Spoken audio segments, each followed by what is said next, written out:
All right. Okay. All right. So, indicate whether or not you can see my screen right now, so I can know whether or not you're all with me.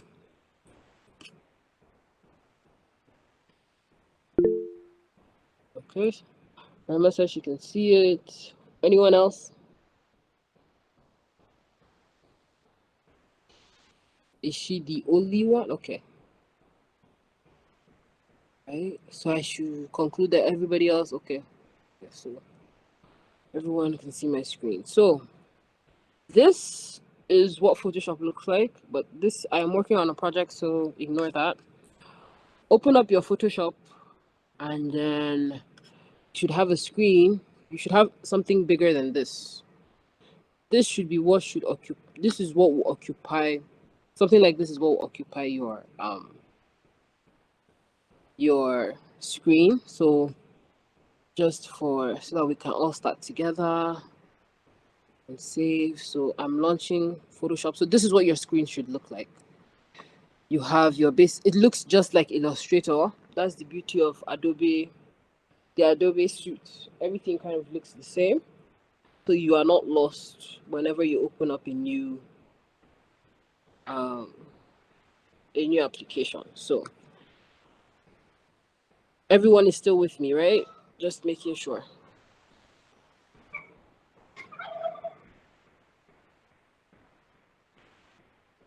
Okay, so what you're going to do now is create a new file. So one thing you have to know is that Photoshop opens files in PSD.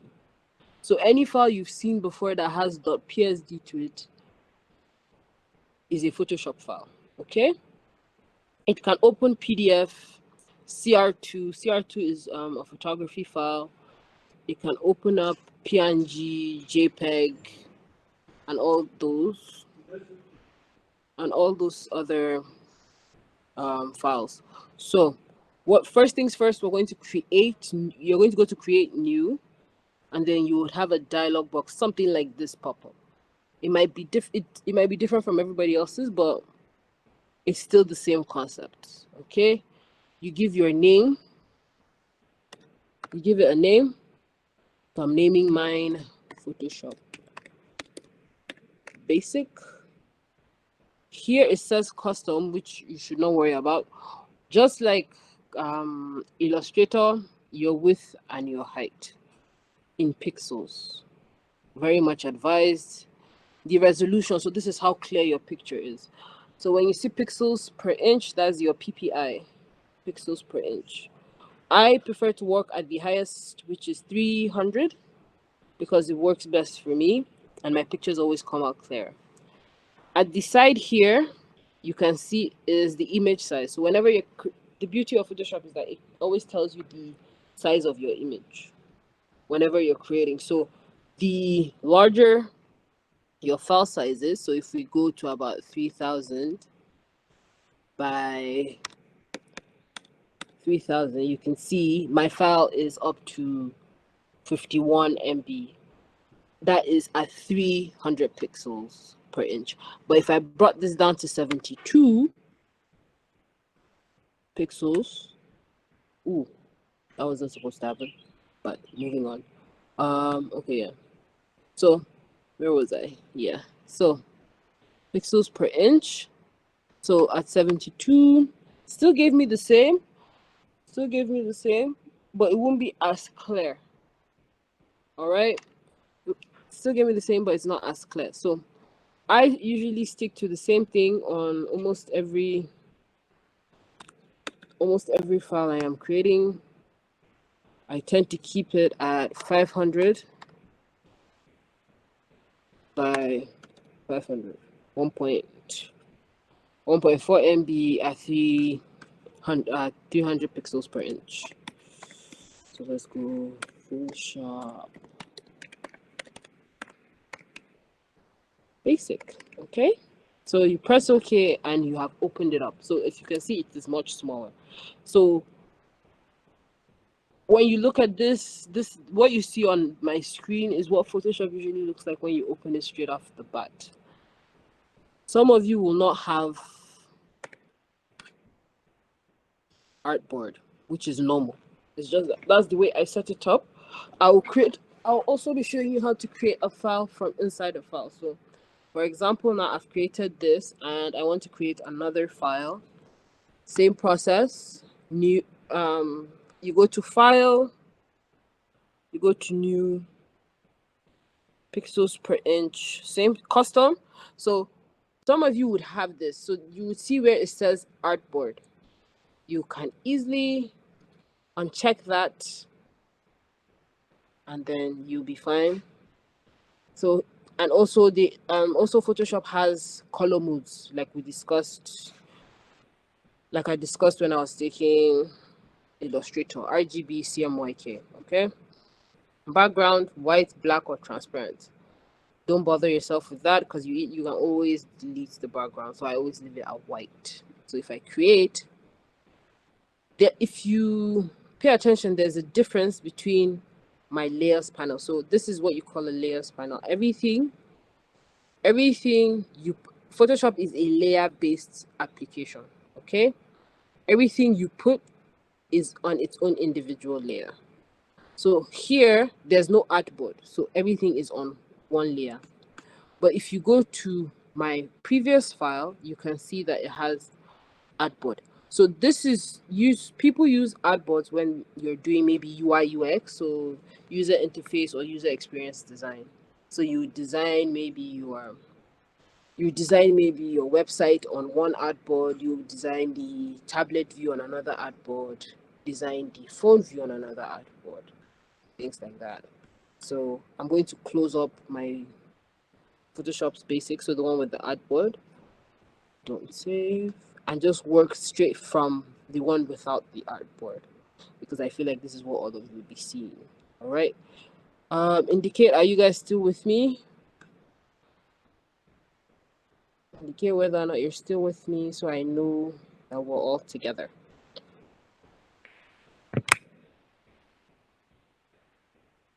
Okay. Rahima said yes, so I'm going to take that as everybody is still with me. Don't forget the lectures will be put on YouTube, so you guys, in case you miss anything, they are always there for you guys. Okay, let's get back to this. So these are your tools on the side, just like Illustrator. Same thing on this side. You have your other set of tools. You can always close and open them. I'm on what workspace? So just like Illustrator, Photoshop has workspaces. I always keep mine at essential because it has everything I need. So we're just going to basically go through the tools. Okay, so I'm going to import a picture into my Photoshop. Just whatever picture you have, just drag and drop whatever picture you have on your system to Photoshop. So let me find a picture that I can manipulate. Something with a white background.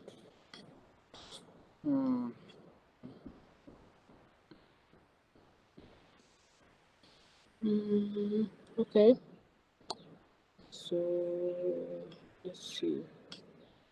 Wait, just give me a quick minute. I don't think I have it. What? Let's see. I should have something down here. Nada.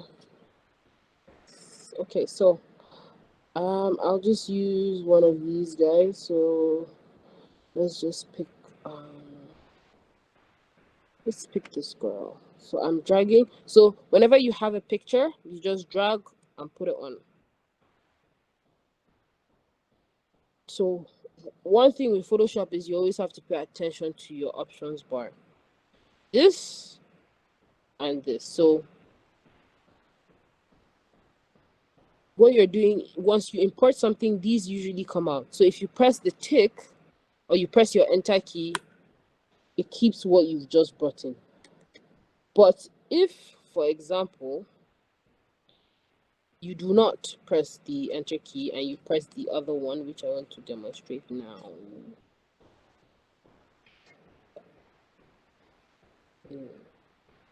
Okay.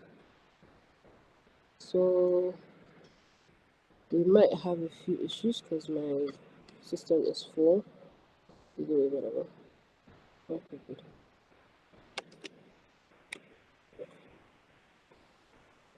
Okay. Yeah, that's it.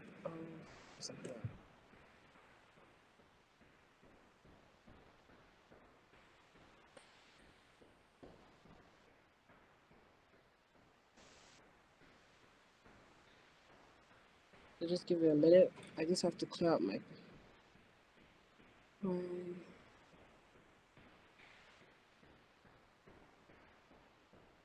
Okay, so while that's happening, let's just go through the tools. So first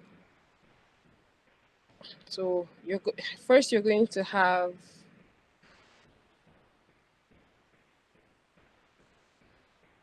everything set now. So let's try that again, because that's the best way I can illustrate. So there you go. I drag and I drop. So this is to commit to your chain. So that means keep whatever is on my screen the way it is. This is to cancel it out. So if you press your enter key, it does the job for you. Okay? You can always pull up, down. So just like I said, everything is in layers. You can always delete your last layer. So if you click on the padlock button, you can always delete it. Command Z to bring it back. I prefer it like this. So for those of you who want to edit pictures and things like that on Photoshop, one thing you have to be very cautious of is smart objects. Smart objects are objects that allow you to edit, to perform non-destructive edits. So this now has been placed here, but it is a smart object. Some of your pictures might be smart objects, some of them might not be smart objects. It's not a big deal, but I'm just indicating so that you know. So so if you right click, so you have to be very cautious of how you right click your layers. So that depending on what side of your layer you press, you get different things. Depending on what side of your layers, you get different things. So if I click the icon itself, I have blending options, select pixels, and so on. If I right click the middle part, I get more options. So it's telling me to create a layer mask, rasterize layer, and all these wonderful options. So I want to rasterize my layer so that I can create destructive edits. So that means now that whatever I do on this is permanent. Okay? Whatever I do on this is permanent. So in case you did it by mistake and you want to take it back, it's the same process. You right click on this and then convert to smart object. And that's all. So what I like to do is just duplicate the layer. So what we're going to do is right click, duplicate layer at the top, press OK, and then I hide the main one. Okay, I hide the main one and then I convert this to a rasterized layer.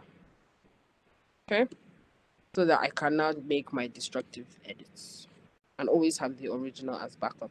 So let's go through our selection tools. So Photoshop helps you select and do a lot of stuff. So for example, the rectangular marquee. So under the marquee tool, you have the rectangular, elliptical, single row, single column. So once I show you for the marquee tool, they all do the same thing. It's just that they're different sizes.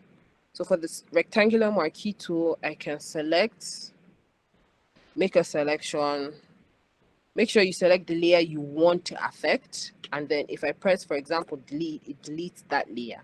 It deletes where I have selected. So if I go to my layers panel and then the little eye, if I cover it, then you would see that I have deleted a certain part of my document. Okay, so whenever this happens, you, in case you want to get rid of these lines, you press Control or Command D, it will deselect.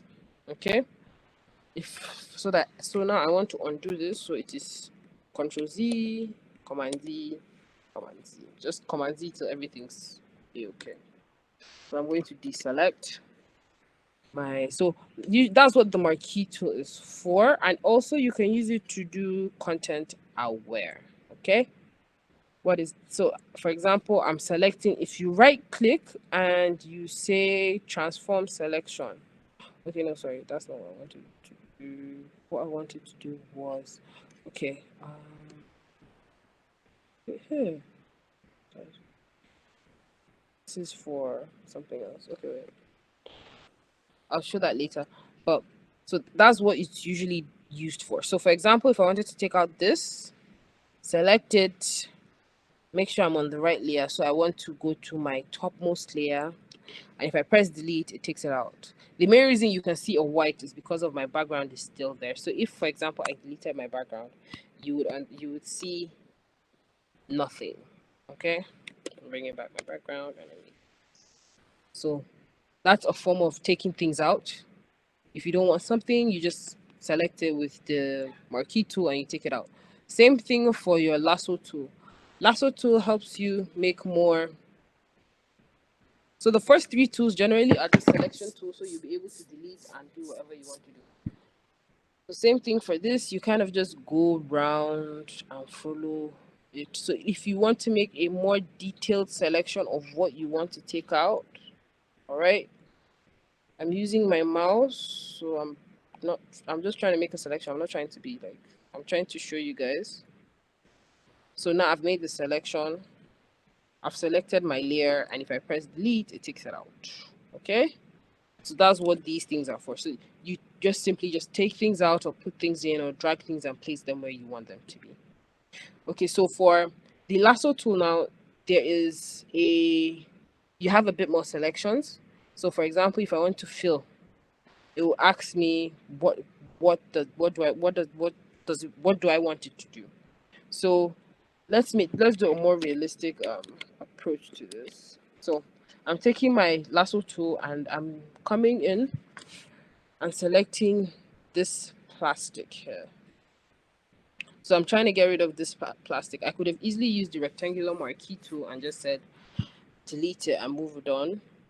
Then I can, so what I'm going to do is right click, fill, and then content aware. So content aware means Photoshop is going to use its knowledge to just try and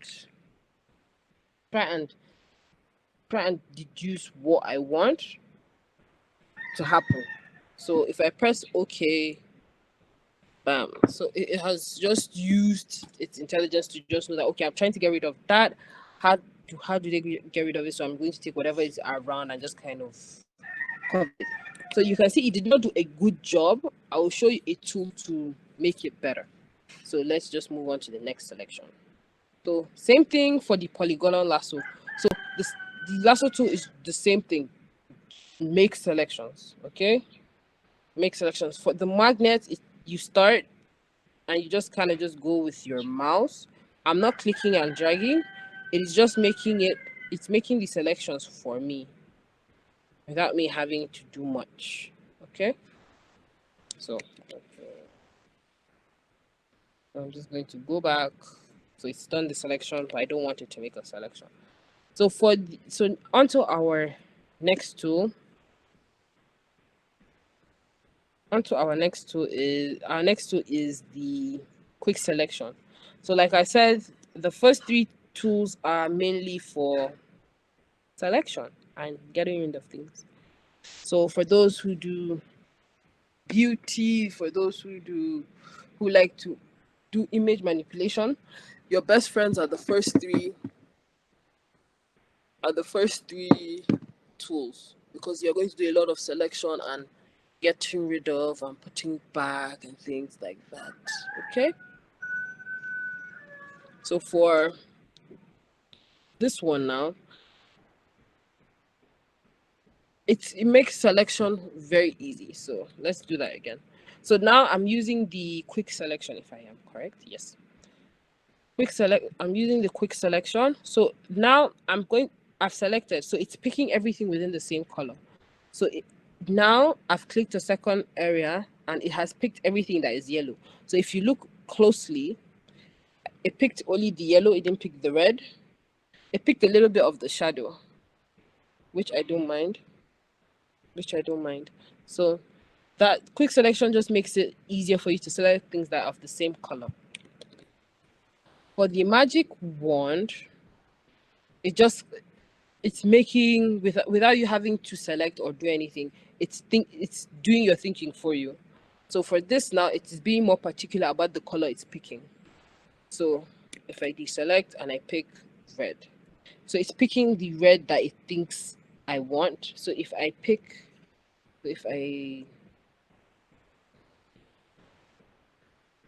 trying to let it select what I want. So I'm trying to make sure it selects everything.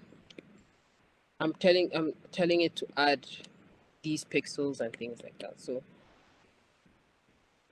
that is what these selections are for. If you're using 2020 Photoshop, you have what they call an object selection, which is new. What this does is you kind of just go around, it does the thinking for you and then selects it. So you go around where you want to select. Okay, so let's do that again. You go to object selection, you cover wherever you want to select, you let go, and it does the selection for you based off what it thinks you want.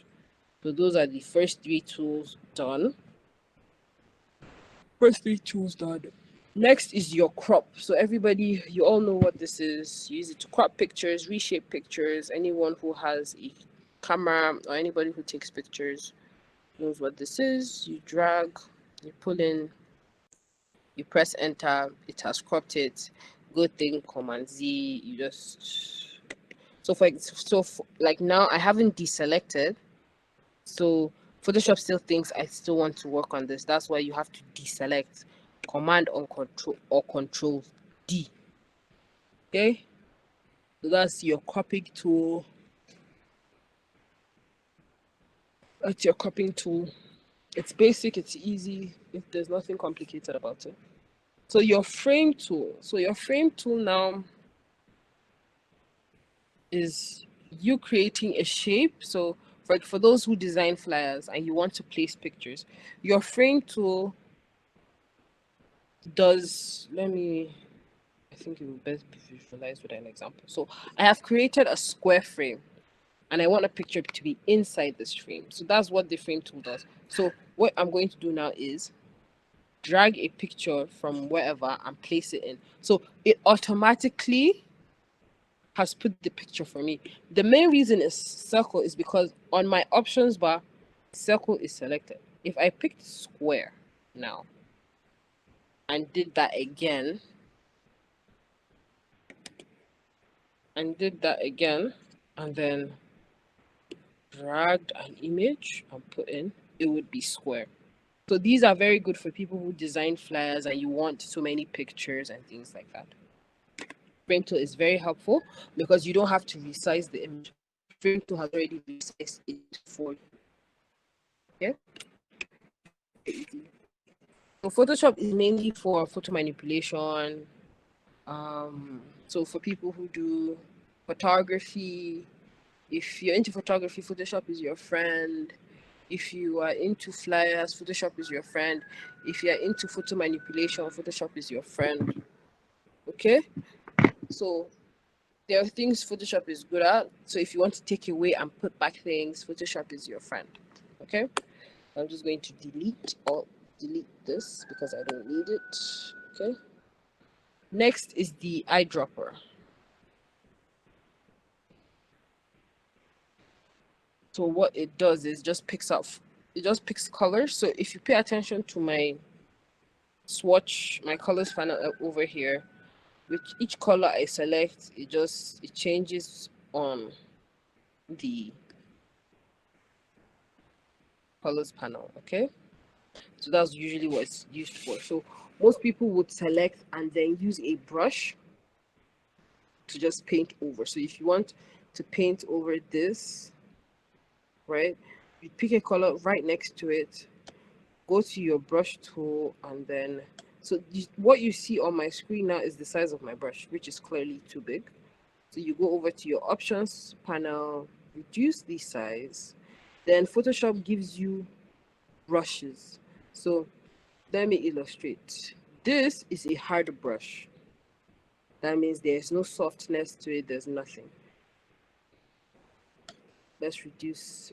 Still on my brush tool, I've picked a different type of brush. And if I press, oh, my friend home. And 100%. Oh, sorry, wrong brush. Okay, so I've selected a brush. Okay, no, sorry. General brushes, the front brush.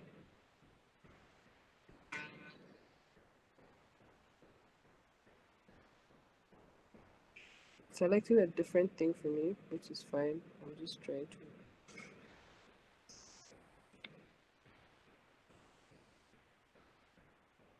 Okay, so still on my hard brush, right?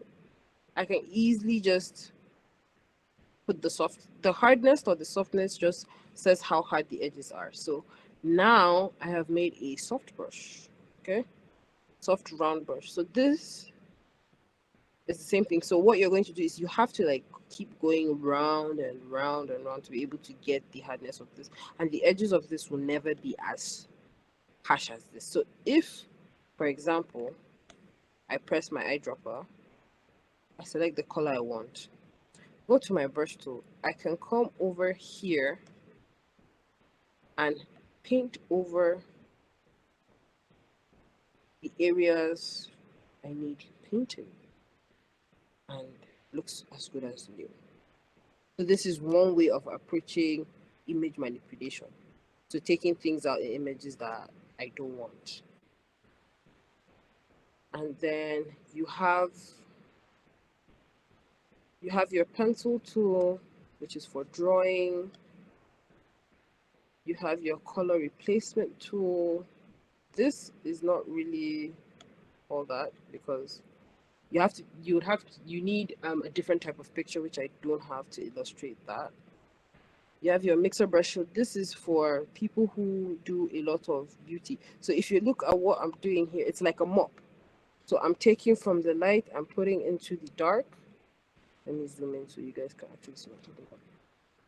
I'm taking from this area, I'm mopping into this area, and I can take from this area and mop into that area. So what you're doing is just mixing colors.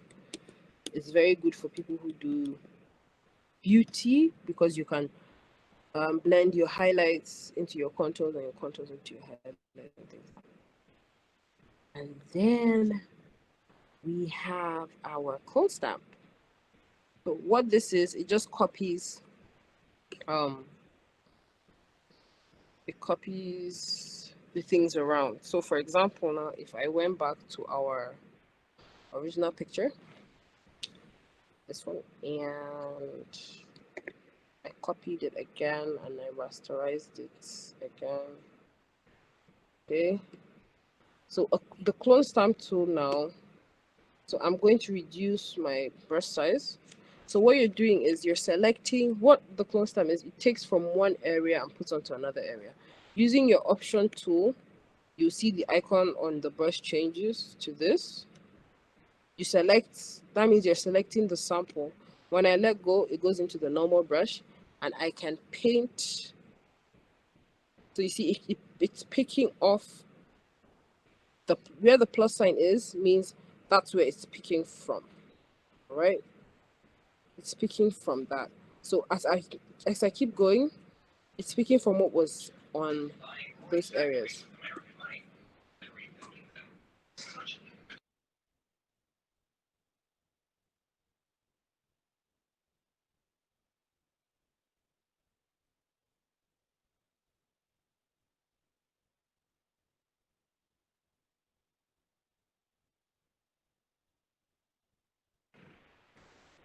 Okay, so that is the clone stamp. So same thing for image manipulation now. So for those who have, if you take a picture of yourself and you don't, and you see that you have pimples and you want to take it out, you sample from the place on your face that doesn't have pimples and you put it on that side to make it look better.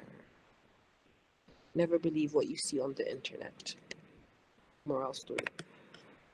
Next is, oh, I missed this. The patch tool. Yeah. Patch tool, kind of like the selection. What you're doing is you are selecting everything. So for example, I'm selecting everything here and I'm going to, what is a patch? That means you're using something else to cover it. So you drag that selection and take it to where you want it to copy from so it can cover it. That easy. Very, very simple. Then we have history brush.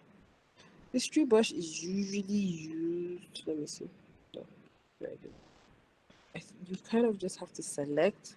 I don't use this as much, so I'm still trying to figure it out. Then we have the eraser tool. So like the name implies, eraser. Increase the size.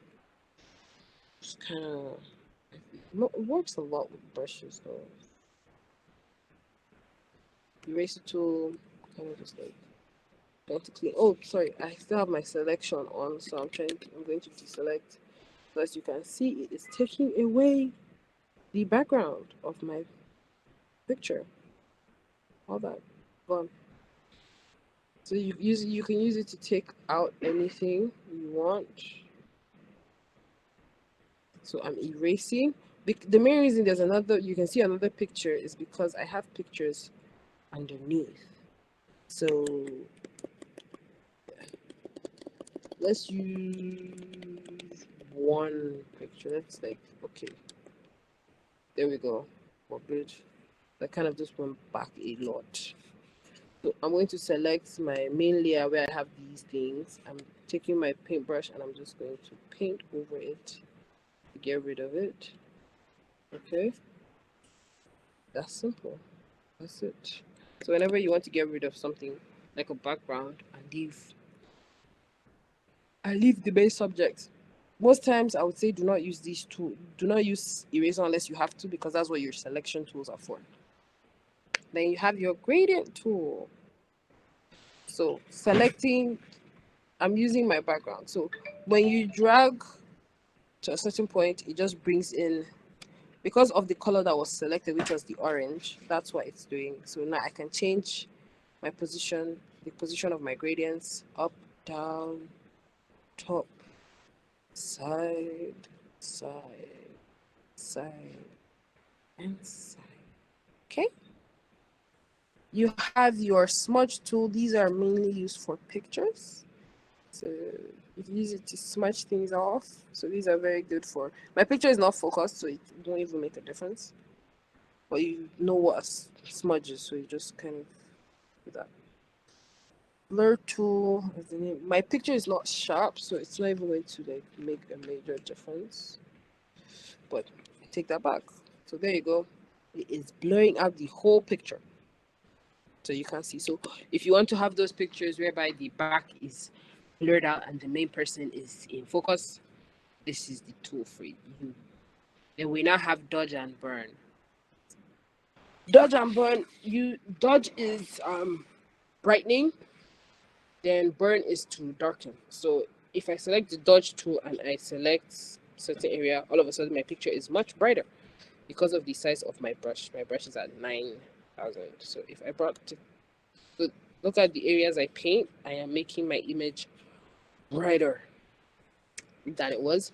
And if I use the burn tool, it makes it darker than it was. So same thing for those who do who like if you take a picture of yourself and you have makeup on and you want your highlight to be a bit more highlight and your contour to be a bit more contour, the jam burn is your friend. Then we have the pen tool. I generally do not draw on Photoshop because I prefer Illustrator, but the pen tool is exactly the same as that of Illustrator. You just draw and pull, okay? Then you can join it back. Like that is the summary. Same thing with text, so type hello everyone. You can't see it because it's way up here.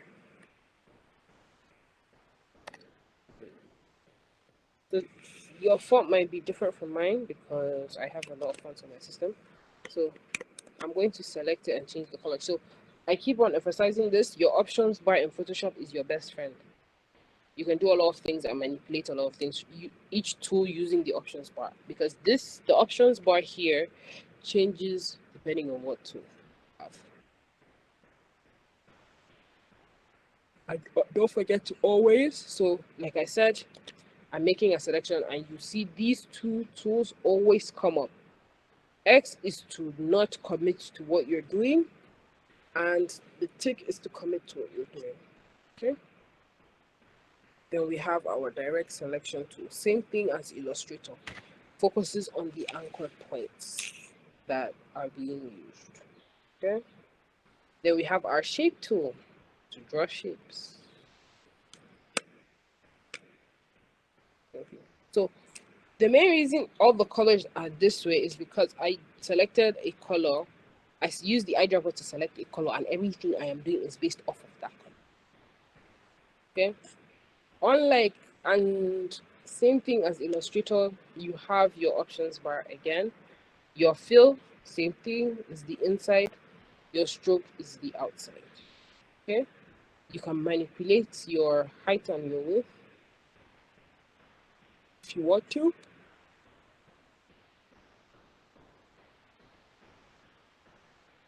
You can align and you can arrange the placements. Okay. As long as you paid attention in the Illustrator class, Photoshop should not be a problem. Okay. Photoshop should not be a problem. This is your hand tool, and it just like helps you scroll. Oh, my picture isn't big enough. So for example, I have zoomed in. That's what it's supposed to do. It's for all those big, once you zoom in and you're trying to pan from one area of your document to another. So, and then there's your zoom tool. So the plus means inside. So if I keep doing that, I'm going to keep going inside. Okay. So if I go to my options bar and I click zoom out, if I draw it this way, it's going to keep zooming out till it can zoom out no more. Okay. I'm just trying to confirm how many people are in the class. Okay. Keep zooming. So those are all the tools, or all your basic tools in Photoshop. I am going to take a picture now and edit it using all or most of what we have talked about. Okay. So I'm going to delete everything here. All my layers, I'm deleting everything. I'm starting fresh. Okay. So, okay. And once something is not showing, you can't delete it. So I'm going to delete everything that is showing. Yes, delete. Get away. I'm showing this and I want it gone. Deleted. Same thing. Okay, I cannot delete it because I do not have something on top. So there always has to be a layer to work on. So I'm going to go over to a website called on splash.com. You get free pictures that are easy and wonderful to manipulate. Okay, so I'm looking for a picture. All their pictures are amazing. If you need pictures to do 1 or 2 projects, Unsplash is the place for you. So for example, I'm going to use this picture. So you just click to download. Just click to download. I think there was another picture I saw. Some of the files are a bit big. Not that they're big, it's just that to download them is a bit, they're not quite optimized. So some pictures download better than others. Some do not. So let's say um, beauty. And you just, whenever you search, you can always get pictures that come up. So like this picture now, I want to change the color. I like the picture and I want to change the colors in the picture. Yeah, I just wish they were a bit more optimized and so much easier.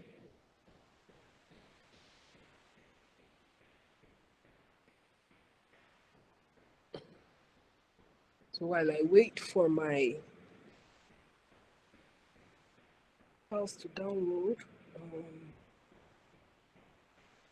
which will take like barely any time. So I'm waiting for my files to download so I can show you. So your assignment is manipulate a picture that you like. Get a picture you like and want to improve and make better, and improve and make better and improve it and manipulate it. So for this picture, I just clicked and I placed it on it. So it's matching the size of my canvas. So what I'm going to do is I'm going to delete my last layer, and then I'm going to increase the size of my canvas. So as you can see, I'm trying to make it bigger, but it is cutting it out, and I want to make it this big. And according to my dimensions here, my picture is 250 by 376. So I'm just going to make it 370. Okay, so this is where changing your canvas size. So I'm going to show you how to do that. So you go to image, canvas size. As you can see, it's the same setting as I put before. 500 by 500. So this is where how do you want your picture, like now I'm going to add in space. So where do I want it to add space from? From the bottom, from here down. So 500 by 500. So if you remember the dimensions before, they were 250 by 370. So maths, you just add 120, right? Yeah, 120. So I'm going to do, well, according to what I have here, that's on this area, it's telling me 700. So let's just see what happens if I put 700 and if it matches. Ooh, it matches. It's just that it's a bit small. So we're going to go back and do that again. Let's make it 750. I think that should be fine. Yep, 750. Perfect size. Perfect size. So same thing. Like I said, right click, duplicate your layer so that you have one safe layer. You hide you hide it and then you rasterize it. So first things first about this picture, I like the picture but I don't like the color. Beauty of Photoshop, you can manipulate colors. Okay, so what you do is you go to your adjustments. So you go to window and adjustments, and then you can get your hue and saturation. So what this is it's going to selectively pick colors. So As you can see, it is changing the color for me. But let's say I just want to focus on the reds of this picture because it's very pink. If I pull it down, it's desaturating the picture. And don't forget, her skin too is quite pink, so it's going to practically affect the whole picture. So if I want to make the pinks a bit more greenish, let's say purplish, but it's making it look green or deeper. So what I'm going to do is I'm going to make it a bit more, let's see, a bit more purple. Then if I pull this up, it makes it the saturation. Saturation means increasing the amount of color inside. Increasing the amount of color. So I'm just going to, if I pull this, it's a bit too much. What I want is something slight, so it looks like they actually took the photograph like this. If I pull this down, that just makes it a bit black and white and old school. If I pull this up, just makes it a bit too bright. So I'm just going to reduce mine ever so slightly. This just shifts it. So it's only, if you look, it's only affecting this area quite a bit. So it's affecting the whole thing, but the middle part of the picture is where you can see most of the effect. So what happens in Photoshop is that the effect happens and then it puts in a layer mask. So let's quickly cover a layer mask because most of you would want to see this. So this is where your brush comes into play. So you select your brush tool, and then whenever you're dealing with layer masks, you deal with either black or white. White means to paint on. Black is to remove, depending on what your layer mask looks like. So now I have white. So I'm going to use black to paint on it so that I can only affect. So I want to put back the original picture. So I want her pink lips to show. So I'm going to let's increase the size of my brush and the hardness. So I need a very hard brush. Okay, let me reduce the size. So I want her lips to be pink. So I want the pink of her lips to stay pink. So we're going to do that, and then we have her pink. Her pink lips are back. Okay, pink lips are back, and then it now looks purple paper, pink lips. Okay, so that is using your adjustment layers. You can also use what is called a color lookup. These are mostly for photographers, use this a lot just to like, they do the edits for you on your pictures without you having to stress. So they're just like filters, yeah.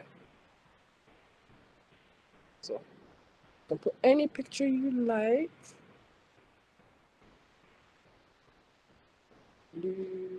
So I am not a big fan of it, but I said let me show you guys. So if I wanted to type on this picture now, so if, for example, I wanted to use it on my Instagram story, I put whispers. Okay.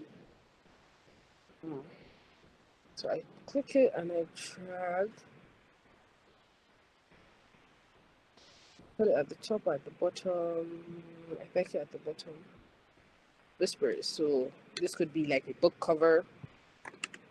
Whispers by me. That's simple. But I don't like the font, so I'm going to change it. So same way you can change fonts, you select fonts in Illustrator. Same thing here. You select it, you highlight it, then you go to where you have your fonts.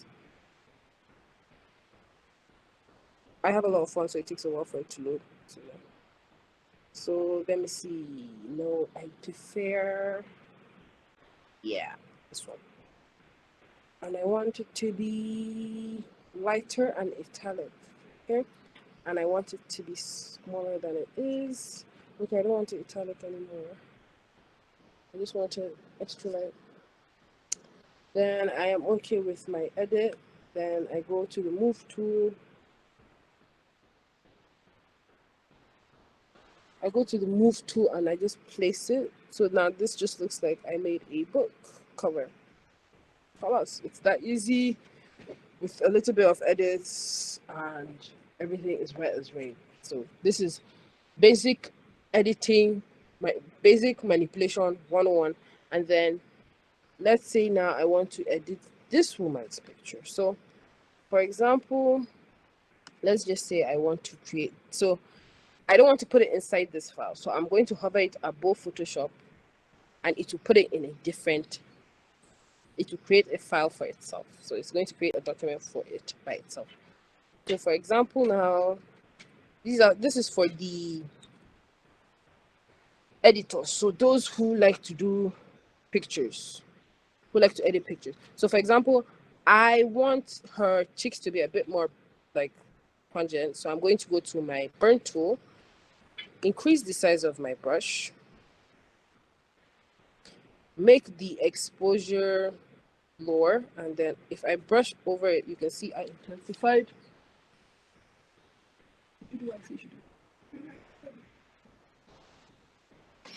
So I'm going to intensify the blush on her face, but you have to be very careful because heavy-handedness is real.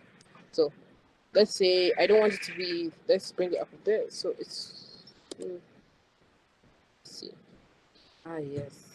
So that's like that. And then I don't want the strength to be as much as it is. So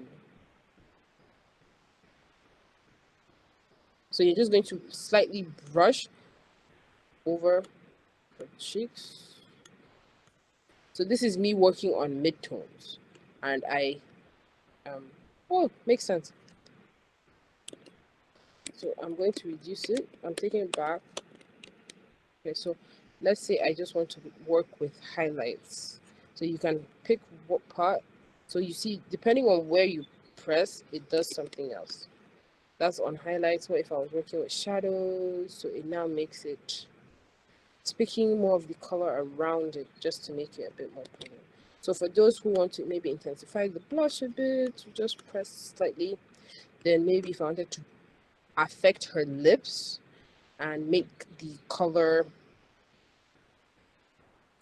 pop out a bit more, so I'd have to reduce the brush size, zoom in, and then brush her lips. So it is darkening just her lips, okay? So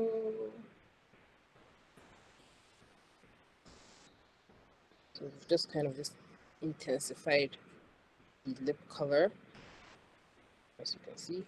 Then let's do a dodge, which means to lighten.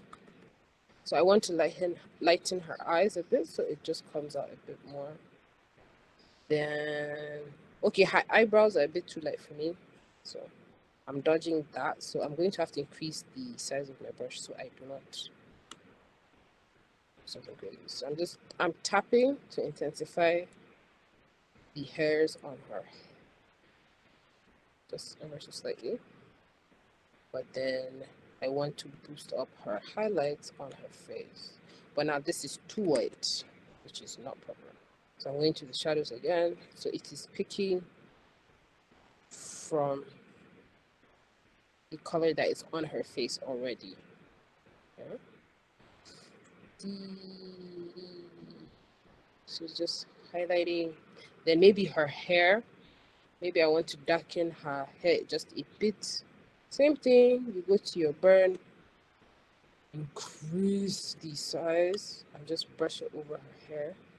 I've now made her hair much darker than it is. And close. So for those who want to darken the shadow on her chin, you could do that. Maybe this little chin thing, you don't like it, so you come over to clone stamp.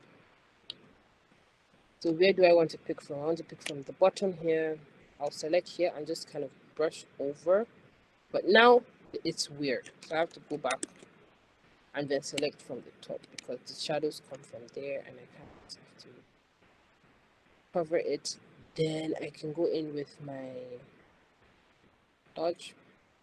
Use the size of my brush and just kind of blend it in just a bit, just a smooch. I don't like the darkness on my hair chip, so you get the point. So you can always manipulate yourself on Photoshop. So like I said, Photoshop is a photo manipulation software. Like now, I just realized I made a mistake. I cannot go back because I did everything on the main layer itself. Ideally, I should have copied it and then worked on it, which would have made things much easier for me.